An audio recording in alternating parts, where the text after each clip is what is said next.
नमस्कार, रात के 9 बज चुके हैं। Break free bulletin India at 9 का वक्त हो चुका है। मैं हूं आपके साथ कमरुद्दीन खान। आज संसद में कांग्रेस उपाध्यक्ष राहुल गांधी ने सरकार पर आरोपों की झड़ी लगाई। राहुल गांधी ने प्रधानमंत्री नरेंद्र मोदी पर हमला बोला और जेएनयू और रोहित के मुद्दे पर सवाल पूछे। राहुल गांधी ने काले धन के मुद्दे पर भी निशाना साधा। लोकसभा में भाषण के दौरान कांग्रेस उपाध्यक्ष राहुल गांधी के निशाने पर पीएम मोदी नजर आए। काला धन वापस लाने के लिए पीएम के वादे को राहुल गांधी ने फेयर एंड लवली योजना करार दिया। अरुण जेटली ने यहां खुले हाउस में कहा कि भैया मोदी जी की फेयर एंड लवली योजना आई है। अरे बोलने दो भाई, बोलने दो। मोदी जी की फेयर एंड लवली योजना आई है, काले पैसे को आप गोरा कर सकते हो। राहुल गांधी एक बार फिर जेएनयू देशद्रोह मामले में जेएनयू स्टूडेंट यूनियन के प्रेसिडेंट कन्हैया कुमार का बचाव करते दिखे। राहुल ने कहा कि कन्हैया ने अपने भाषण में कोई भी देश विरोधी बात नहीं कही। 20 मिनट में उसने हिंदुस्तान के खिलाफ एक शब्द नहीं कहा, एक शब्द नहीं कहा। उसको आप अरेस्ट करते हो। राहुल गांधी ने हैदराबाद यूनिवर्सिटी के दलित स्कॉलर रोहित वेमुला के मामले को दबाने का भी सरकार पर आरोप लगाया। Cannot run the country on only his opinion. The country is not the prime minister. The prime minister is not the country. सरकार और विपक्ष सदन के भीतर एक दूसरे पर अलग अलग मुद्दों को लेकर जमकर आरोप लगा रही हैं। हंगामेदार तस्वीरें आने वाले दिनों में भी दिखने के पूरे आसार हैं। इशरत केस में एफिडेविट बदलने के आरोपों के बाद बीजेपी कह रही है कि यूपीए सरकार के तत्कालीन गृह मंत्री पी चिदंबरम को कांग्रेस आला कमान की तरफ से निर्देश मिल रहे थे, जबकि कांग्रेस आला कमान ये सफाई दे रहा है कि इसमें कुछ भी नया नहीं है। उन पर निशाना तो तब भी साधा गया था जब कांग्रेस की ही सरकार थी। दो बड़ी पार्टियां अगर इस मामले में एक दूसरे पर आरोप लगा रही हैं तो दोनों में कोई एक सच बोल रहा है और दूसरा झूठ।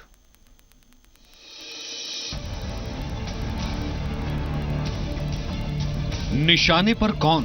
प्रधानमंत्री मोदी या देश पर 10 साल राज कर चुकी कांग्रेस की अध्यक्ष सोनिया गांधी?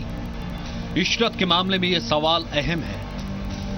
दरअसल गृह मंत्रालय के पूर्व अंडर सेक्रेटरी आरवीएस मणि ने आरोप लगाया कि यूपीए सरकार के गृह मंत्री पी चिदंबरम के इशारे पर इशरत मामले में दूसरा एफिडेविट दायर किया गया था।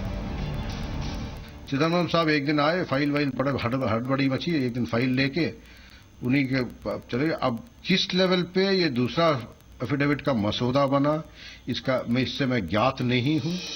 गृह मंत्रालय के पहले हलफनामे में कहा गया था कि इशरत जहां और जावेद गुलाम शेख लश्कर के सदस्य थे, लेकिन दूसरे हलफनामे में कहा गया कि गुजरात पुलिस की कार्रवाई से केंद्र सरकार सरोकार नहीं रखती। इसी तरह पहले हलफनामे में कहा गया कि इशरत 2004 के एनकाउंटर के वक्त जावेद के साथ थी, जबकि दूसरे हलफनामे में कहा गया कि पहला एफिडेविट राज्य पुलिस को समर्थन देने के लिए नहीं था। आरवीएस मणि का आरोप है कि इशरत मामले में दूसरे हलफनामे पर जबरदस्ती दस्तखत के लिए उन्हें टॉर्चर किया गया और तत्कालीन एसआईटी चीफ सतीश वर्मा ने उन्हें सिगरेट से दागा। वो तो जितना हरास मेरे को किया गया, पता नहीं काफी कम लोग झेल पाएंगे। हाँ, सिगरेट लगाया गया है। इस मामले में चिदंबरम पर आरोप लग रहे हैं कि उन्होंने कांग्रेस नेतृत्व के कहने पर एफिडेविट को बदलवाया था। चिदंबरम ये काम खुद नहीं कर रहे थे। इस काम को करने के लिए कांग्रेस के टॉप हाई कमांड का उनको निर्देश था। पार्टी अध्यक्ष सोनिया गांधी ने कहा है कि चिदंबरम पहले भी सफाई दे चुके हैं। इस मामले में कांग्रेस नेतृत्व को निशाना बनाया जा रहा है और ये नई बात नहीं है, क्योंकि कांग्रेस पर तब भी निशाना साधा गया था जब पार्टी सत्ता में थी। खुद पीएम मोदी साल 2013 में ही इशरत के मुद्दे पर कांग्रेस की ओर इशारा कर चुके हैं। गुजरात के अंदर इशरत जहान एक घटना घटी थी। उस इशरत जहान के संबंध में स्वयं भारत सरकार ने उसका टेररिस्ट होने की बात पहले कही थी, बाद में भारत सरकार मुंह कर गई। लेकिन जब अब हेडली ने कह दिया कि वो तो हमारी आतंकवादी थी, तो कांग्रेस के मुंह पर ताले लग गए, ताले लग गए। क्या वाकई कांग्रेस के मुंह पर ताले लग गए हैं या फिर कांग्रेस के पास अब बचाव के लिए हथियार नहीं है? इशरत के मामले में आखिर सच क्या है? क्या वाकई सियासत के लिए सच का एनकाउंटर कर दिया गया? बढ़ते आगे, पी चिदंबरम के बेटे कार्ति चिदंबरम पर लगे भ्रष्टाचार के आरोपों को लेकर आज भी संसद में हंगामा हुआ। एआईएडीएमके सदस्यों ने कार्रवाई की मांग करते हुए जमकर नारेबाजी शुरू कर दी।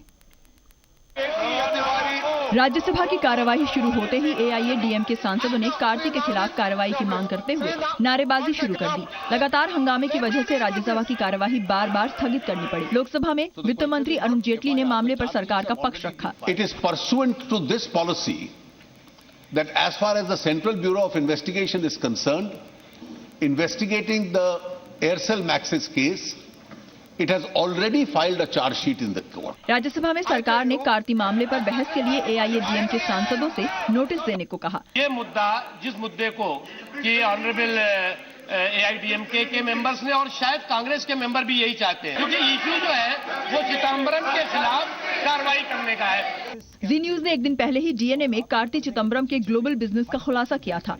दुनिया के 14 देशों में कार्ति चिदंबरम का बिजनेस फैला हुआ है। कार्ति की company advantage strategy consultant private limited पर छापेमारी हुई। आरोपों के मुताबिक कार्ति की कंपनी एयरसेल मैक्सिस डील में शामिल थी। ट्रांजैक्शंस, प्रॉपर्टी की खरीद और अधिग्रहण इसी कंपनी से की गई। देशद्रोह के आरोपी जेएनयू छात्र संघ के अध्यक्ष कन्हैया कुमार को दिल्ली हाई कोर्ट ने 6 महीने की अंतरिम जमानत दे दी है। दिल्ली पुलिस ने 12 फरवरी को कन्हैया कुमार को देशद्रोह के आरोप में गिरफ्तार किया था। देशद्रोह के आरोप में तिहाड़ जेल में बंद कन्हैया कुमार की ओर से जेएनयू के किसी टीचर को 10,000 का बेल बॉन्ड भरना होगा। 6 महीने की जांच के दौरान अगर कन्हैया के खिलाफ पुलिस को कोई ठोस सबूत मिलता है तो बेल रद्द हो सकती है, नहीं तो आगे भी कन्हैया कुमार की जमानत को बढ़ाया जा सकता है। आज कोर्ट ने इंटरिम जमानत एक्यूज को दी है 6 महीने के लिए। पिछली सुनवाई के दौरान दिल्ली हाई कोर्ट ने जमानत पर फैसला आज के लिए सुरक्षित रख लिया था। 9 फरवरी को जेएनयू कैंपस में आतंकी अफजल गुरु की बरसी पर कार्यक्रम का आयोजन किया गया था। कार्यक्रम के दौरान जेएनयू छात्र संघ अध्यक्ष कन्हैया कुमार पर देश विरोधी नारेबाजी का आरोप लगा था। दिल्ली पुलिस ने 12 फरवरी को कन्हैया कुमार को देशद्रोह के आरोप में गिरफ्तार किया। तिहाड़ जेल में बंद कन्हैया कुमार की न्यायिक हिरासत आज खत्म हो रही थी। कांग्रेस ने रोहित वेमुला के मुद्दे पर स्मृति ईरानी के खिलाफ संसद के अंदर और बाहर दोनों जगह मोर्चा खोल दिया है। कांग्रेस ने संसद के दोनों सदनों में विशेष अधिकार हनन का नोटिस भी दिया है। यूथ कांग्रेस ने आज केंद्रीय मानव संसाधन विकास मंत्री के खिलाफ संसद घेराव के नाम से मार्च निकाला। जंतर मंतर से संसद की ओर बढ़ रहे कार्यकर्ताओं को रोकने के लिए पुलिस ने वाटर कैनन का इस्तेमाल किया। पुलिस ने यहाँ पर रोका है, उनको पानी की बौछारें चलाई हैं, लेकिन बैरिकेडिंग पर किस तरीके से यूथ कांग्रेस के कार्यकर्ता खड़े हैं आप देख पा रहे होंगे। तो ये संसद भवन की तरफ जाने की कोशिश कर रहे हैं, लेकिन फिलहाल पुलिस ने इनको यहाँ पर रोक लिया है। कांग्रेस ने संसद के दोनों सदनों में विशेषाधिकार हनन का नोटिस भी दिया है। वहाँ के लोकसभा में स्पीकर और यहाँ पर चेयरमैन राज्यसभा, उनको निर्णय लेना है कि इस पर चर्चा हो या ना हो। कांग्रेस ने रोहित के मुद्दे को लेकर स्मृति ईरानी पर झूठ बोलने का आरोप लगाया। स्मृति ईरानी ने 24 फरवरी को रोहित वेमुला की खुदकुशी पर लोकसभा और राज्यसभा में बयान दिया था। स्मृति ने तेलंगाना पुलिस का हवाला देते हुए कहा कि खुदकुशी के बाद रोहित को डॉक्टर के पास नहीं ले जाया गया। रोहित की मां और डॉक्टर ने संसद में दिए बयानों को गलत दस्तावेजों पर आधारित बताया। रोहित वेमुला ने 17 जनवरी को फांसी लगाकर आत्महत्या कर ली थी। और अब बात एम्प्लॉय प्रोविडेंट फंड की। ईपीएफ में टैक्स के विवाद पर आज फिर वित्त मंत्री ने सफाई दी। कहा, इरादा पैसा कमाना नहीं बल्कि बचत को बढ़ावा देना है। बजट में ईपीएफ पर टैक्स लगाने के ऐलान के बाद इसका जबरदस्त विरोध शुरू हो गया है। बजट में वित्त मंत्री अरुण जेटली ने ईपीएफ निकालने पर 60% हिस्से पर टैक्स लगाने का प्रस्ताव रखा था। ईपीएफ में जमा 60% रकम पर मिलने वाले ब्याज पर टैक्स का प्रस्ताव विवादों में है। आज पीएम मोदी ने सरकार के वरिष्ठ मंत्रियों के साथ बैठक की, जिसमें इस मुद्दे पर भी चर्चा हुई। इस बीच फिर वित्त मंत्री ने साफ किया कि टैक्स का मकसद पैसा कमाना नहीं है। श्रम मंत्री ने कहा, चर्चा के बाद फैसला लेंगे। Their intention is not revenue raising. That was not the principal intention. The intention is that from last year onwards, I've been repeatedly saying we want India to become an insured and a pensioned society. In spite of that, I will answer his question regarding the EPF taxation. Sir, the first thing is we are discussing with all stakeholders. आप अपनी पूरी जिंदगी की पूंजी लगाओ, क्योंकि इनके जो धनपशु दोस्त हैं फिर उससे खिलवाड़ कर सके और गुलछड़े उड़ा सके। ईपीएफ में बेसिक पे और महंगाई भत्ते का 12% कर्मचारी के हिस्से से जमा होता है और 12% एम्प्लॉयर के हिस्से से। कुल जमा रकम पर ब्याज मिलता है। मौजूदा ब्याज दर 8.80% है। अभी तक ईपीएफ खाते में जमा रकम के ब्याज पर भी कोई टैक्स नहीं देना होता था। बजट में वित्त मंत्री ने अफोर्डेबल हाउसिंग के लिए कई ऐलान किए हैं। टैक्स छूट से लेकर सर्विस टैक्स में छूट दी गई है।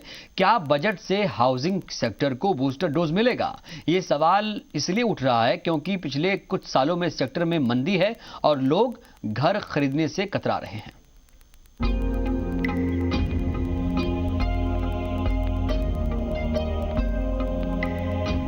घर खरीदने के लिए अच्छे दिन का इंतजार कर रहे लोगों के लिए वित्त मंत्री ने बजट में बड़ा तोहफा दिया है। अफोर्डेबल हाउसिंग के लिए वित्त मंत्री ने कई घोषणाएं की हैं, जिससे सस्ते घर मिलने की उम्मीद बढ़ गई है।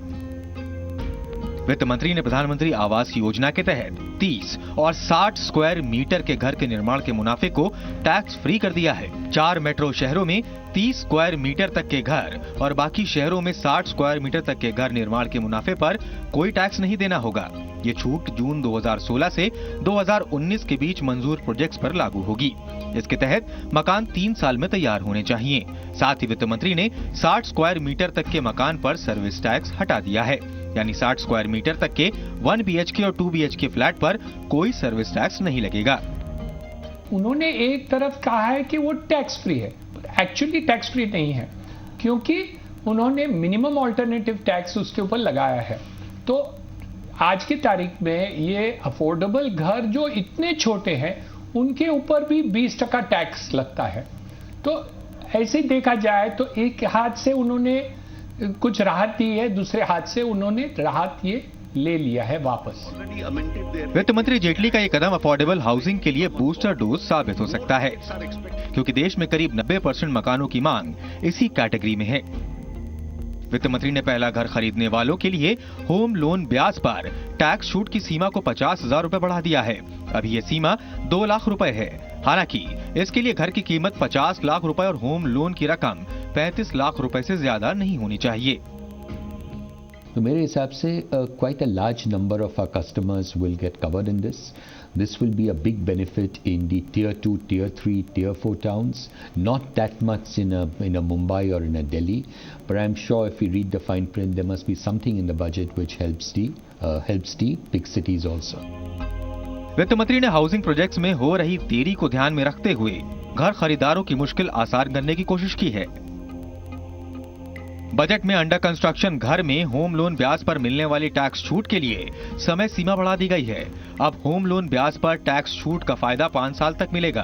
फिलहाल अगर 3 साल में घर बनकर तैयार नहीं होता है तो उस दौरान चुकाए गए ब्याज पर टैक्स छूट नहीं मिलती। इसके अलावा रियल स्टेट इन्वेस्टमेंट ट्रस्ट यानी REITs पर बड़ी राहत देते हुए सरकार ने डिविडेंड डिस्ट्रीब्यूशन टैक्स खत्म कर दिया है। वित्त मंत्री ने बजट में घर खरीदारों के लिए अच्छे दिन का आगाज कर दिया है। पिछले 1 साल में मकान की कीमतें भी गिरी हैं और होम लोन की ब्याज दरें भी घटी हैं। जानकारों का मानना है कि आने वाले कुछ महीनों में एक बार फिर ब्याज दरें कम हो सकती हैं, यानी मकान खरीदने वालों के लिए ये एक सुनहरा मौका है। ब्यूरो रिपोर्ट, जी मीडिया। बजट के बाद ब्रांडेड कपड़ों की शॉपिंग महंगी हो गई है। बजट में सरकार ने 1000 रुपए या इससे महंगे कपड़ों की शॉपिंग पर एक्साइज ड्यूटी बढ़ाई है। ब्रांडेड कपड़े बनाने वाली कंपनियां इस फैसले से नाखुश हैं। माना जा रहा है कि इससे सस्ते कपड़े बनाने वाली छोटी कंपनियों को फायदा होगा। टेक्सटाइल और रिटेल कंपनियों को खेती के बाद रोजगार का बड़ा जरिया माना जाता है, लेकिन बजट में ब्रांडेड कपड़ों पर एक्साइज ड्यूटी 2% बढ़ाने का प्रस्ताव टेक्सटाइल और रिटेल दोनों ही क्षेत्र की कंपनियों को पसंद नहीं आ रहा। रिटेलर्स के मुताबिक ड्यूटी में भले ही 2% की बढ़ोतरी दिखे, लेकिन ड्यूटी में बढ़ोतरी के बाद प्रोडक्ट की कीमत बढ़ती है और उसी के हिसाब से रिटेलर्स और डिस्ट्रीब्यूटर्स के मार्जिन भी बढ़ जाते हैं। इसकी वजह से कीमत और बढ़ जाती है। प्रोत्साहन देना चाहिए उन मैन्युफैक्चरर्स को जो ऑर्गेनाइज्ड वे में अपनी क्वालिटी सुधार रहे हैं, अपनी फैक्ट्रीज जो है उसमें प्रोडक्शन बढ़ा रहे हैं। इस एक्साइज आने से और ये 1000 रुपये का कट ऑफ पॉइंट रखने से क्या होगा कि मैन्युफैक्चरर्स कोशिश करेंगे to cut corners. Excise duty में बढ़ोतरी का असर इस तरह समझा जा सकता है। मैन्युफैक्चरर की फैक्ट्री से 2400 रुपए की जीन्स बनकर निकलती है तो प्राइस ब्रेकअप कुछ इस तरह होता है। इस पर रिटेलर मार्जिन 35% यानी करीब 840 रुपए आएगा। इस पर 5% की दर से 120 रुपए वैट, 15% के रेट से 360 रुपए डिस्ट्रीब्यूशन कमीशन लगेगा। 2400 रुपए में से टैक्स और कमीशन की रकम निकालने के बाद 1080 रुपए लागत आई। इस पर करीब 22 रुपए एक्साइज के और जुड़ जाएंगे। इसी बढ़ोतरी के हिसाब से बाकी कमीशन और टैक्स भी बढ़ेगा, जिससे जींस की लागत करीब 2,500 रुपए हो जाएगी। एक हिसाब से स्मॉल स्केल इंडस्ट्रीज को बढ़ावा भी मिल सकता है, जो रीजनल प्लेयर्स हैं जिनकी वैल्यू 1,000 रुपए से कम है। लेकिन मेरे ख्याल से ओवरऑल जो कंज्यूमर है, जो ब्रांड्स चाहता है और जिसे ब्रांड्स खरीदना है, वो ये नहीं सोचने वाला कि उसे 1-2% ज़्यादा कॉस्ट देनी पड़ेगी ब्रांडेड कपड़े पहनने के लिए। सरकार ने एक्साइज में 2% की बढ़ोतरी की है, लेकिन रिटेलर, डिस्ट्रीब्यूटर्स और सबको जोड़ते हुए आम खरीदार पर इसका असर 5% से ज्यादा पड़ेगा।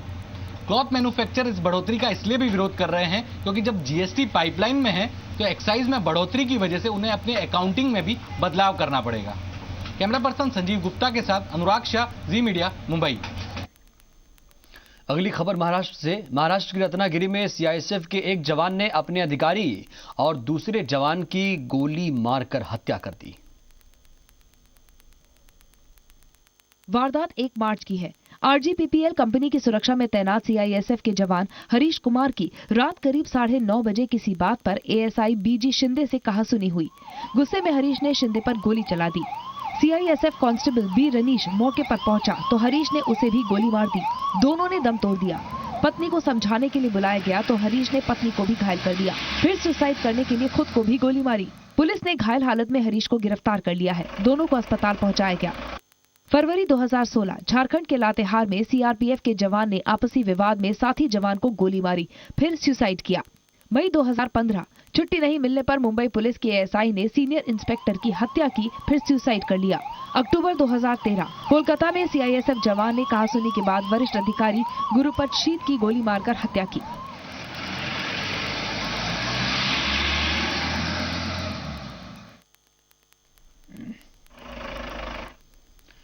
अफगानिस्तान के जलालाबाद में सुरक्षा बलों ने भारतीय वाणिज्य दूतावास पर आत्मघाती हमले की कोशिश को नाकाम कर दिया।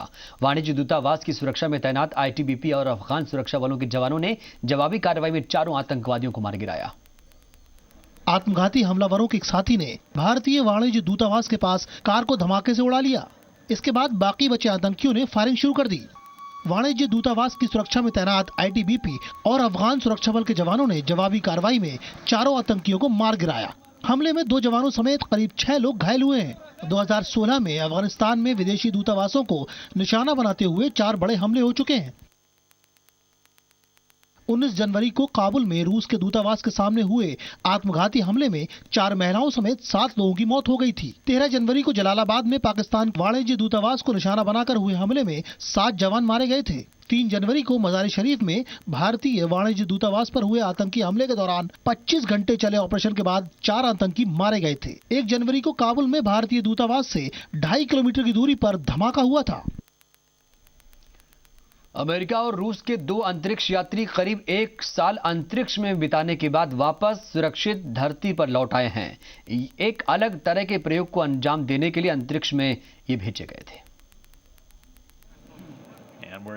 अमेरिका के अंतरिक्ष यात्री स्कॉट केली और रूस के अंतरिक्ष यात्री मिखाइल कॉर्नियेंको 340 दिनों तक इंटरनेशनल स्पेस सेंटर में रहे। केली, कॉर्नियेंको और रूसी मिशन के दूसरे सदस्य सर्गेई वोल्कोव को लेकर सोयूज स्पेसक्राफ्ट कजाकिस्तान में उतरा।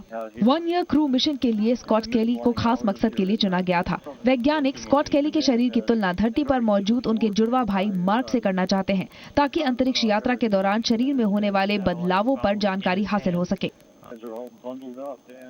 1 ईयर क्रू मिशन पिछले साल 27 मार्च को लॉन्च किया गया था। स्कॉट केली अमेरिका के ह्यूस्टन पहुंचेंगे, जहां नासा के वैज्ञानिक उन पर परीक्षण शुरू करेंगे। वैज्ञानिक एस्ट्रोनॉट रहे मार्क केली पर भी परीक्षण कर रहे हैं। हर दिन करोड़ों यात्रियों को अपनी मंजिल पर पहुंचाने वाली भारतीय रेलवे के लिए टिकट दलालों और उनकी चालबाजियों से निपटना बड़ी मुसीबत है। ऐसे में रेलवे ने आधुनिक तकनीकी की मदद ली है। रेलवे ने बार कोड के जरिए रेवेन्यू बढ़ाने और टिकटों के जरिए होने वाले फ्रॉड पर लगाम लगाने की शानदार पहल की है। देखिए रिपोर्ट अब। ऑटोमेटेड दरवाजे, bar code reader, vacuum toilet, water level indicator, PA system और अन्य सुविधाओं सहित नई सुविधाओं की व्यवस्था हो। रेल मंत्री का टिकटों पर बारकोड दर्ज करने का ये ऐलान सीटों की हेराफेरी करने वालों को एक चेतावनी है। रेल की यात्रा को सुरक्षित बनाने और रेलवे का रेवेन्यू बढ़ाने की कोशिश में जुटे सुरेश प्रभु ने बारकोड के जरिए रेलवे में नई तकनीक के इस्तेमाल का आगाज कर दिया है। Is to ensure that we'll have a barcoding of a ticket. This is to ensure that we get the proper revenues that are due to the railways. Also ensure that there will be some better governance operating at that level. दरअसल dot matrix printer के जरिए print होने वाले rail टिकटों पर छेड़खानी कर Chaalbaaz ticket दलाल railway को करोड़ों रुपए का रेवेन्यू लॉस देते हैं। कुछ टिकट्स के ऊपर फेयर शॉर्ट डिस्टेंस का आ जाता था, लेकिन टिकट आगे तक का मिल जाता था। जैसे कि यहाँ से गाजियाबाद का सिर्फ फेयर उसमें आएगा और टिकट यहाँ से मुजफ्फरपुर का बन जाएगा। अनरिजर्व टिकटों पर बारकोड दर्ज होने से अब टिकटों के साथ छेड़छाड़ करना मुमकिन नहीं होगा। रेलवे ने नई दिल्ली रेलवे स्टेशन, पुरानी दिल्ली रेलवे स्टेशन और हजरत निजामुद्दीन रेलवे स्टेशन पर बारकोड पायलट प्रोजेक्ट की शुरुआत की है। टिकटिंग प्रणाली में रेलवे एक बड़ा कदम उठाने जा रही है। ये एक अनरिजर्व्ड टिकट मेरे हाथ में है और इसमें बार कोडिंग, ये एक नई व्यवस्था की शुरुआत कर रही है रेलवे। शुरुआत अनरिजर्व्ड टिकट से हो रहा है, जिसमें ये आप जो कोड देख रहे हैं, ये बार कोड, ये अब से चिन्हित होना शुरू हो जाएगा। एक ये टिकटिंग में जितने फ्रॉड होते हैं उस पर लगाम लगाने की कोशिश करेगी, साथ ही वक्त में सुधार के साथ जो रेलवे स्टेशन पर लोगों का एक्सेस कंट्रोल करने के लिए भी इस व्यवस्था का इस्तेमाल किया जाएगा। राजस्थान माध्यमिक शिक्षा बोर्ड की सीनियर सेकेंडरी और वरिष्ठ उपाध्याय की परीक्षाएं गुरुवार से शुरू होंगी। ये परीक्षाएं 29 मार्च तक चलेंगी। सेकेंडरी और प्रवेशिका की परीक्षाएं 10 मार्च से शुरू होंगी और 22 मार्च तक चलेंगी। ऑल इंडिया इंजीनियरिंग और मेडिकल एंट्रेंस टेस्ट को ध्यान में रखते हुए सीनियर सेकेंडरी साइंस की परीक्षाएं 17 मार्च को ही खत्म हो जाएंगी। गुरुवार से शुरू होने वाली परीक्षा के पहले दिन अंग्रेजी की परीक्षा होगी। संवेदनशील और अति संवेदनशील परीक्षा केंद्रों पर सभी परीक्षा कक्षों में सीसीटीवी कैमरे लगाए गए हैं। इस प्रकार बोर्ड के सभी उत्तर पुस्तिका संग्रहण केंद्रों को भी सीसीटीवी कैमरों की जद में रखा गया है और इनका नियंत्रण कक्ष बोर्ड कार्यालय में स्थापित किया गया है। इस नियंत्रण कक्ष में बोर्ड के वरिष्ठ अधिकारी और इन परीक्षा केंद्रों की परीक्षा व्यवस्था की निगरानी करेंगे। इस साल बोर्ड की परीक्षाओं के लिए कुल 19,977 परीक्षार्थी पंजीकृत किए गए हैं, जिनमें से सेकेंडरी के लिए 10,81,879, सीनियर सेकेंडरी के लिए 8,06,564, प्रवेशिका के लिए 8,273 और वरिष्ठ उपाध्याय के लिए 4,261 परीक्षार्थी पंजीकृत किए गए हैं।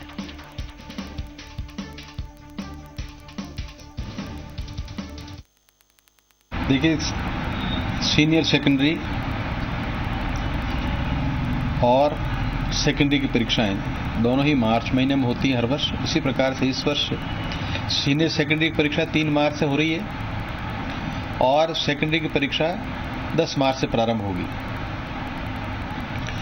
इसी के साथ में व्यावसायिक शिक्षा का भी पाठ्यक्रम जो है उसकी परीक्षा भी 10वीं परीक्षा के साथ प्रारंभ होगी। लगभग 5,200 केंद्रों पर ये पूरे राजस्थान में परीक्षाएं होनी है। सब जगह पर परीक्षा से संबंधित सामग्री, प्रश्न पत्र और उत्तर पुस्तिका पहुंच चुकी है। बोर्ड से जो संग्रहण केंद्र बनाए गए हैं, बाबा बालनाथ आश्रम में आज से 9108 कुंडात्मक मृत्युंजय रुद्र महायज्ञ शुरू हो गया है। महायज्ञ के तहत बस्सी नाथ महाराज के सानिध्य में आज गोविंद देव जी मंदिर से विशाल कलश यात्रा निकाली गई। इस कलश यात्रा में मुख्यमंत्री वसुंधरा राजे ने शिरकत की। राजे ने गोविंद देव जी के दर्शन कर वहां पूजा भी की। राजे ने कहा कि जिस यज्ञ से राजस्थान में साफ सुथरा माहौल बने, सभी मजहब, सभी धर्म के लोगों को एक साथ चलने की प्रेरणा मिले, उसमें जरूर शामिल होना चाहिए।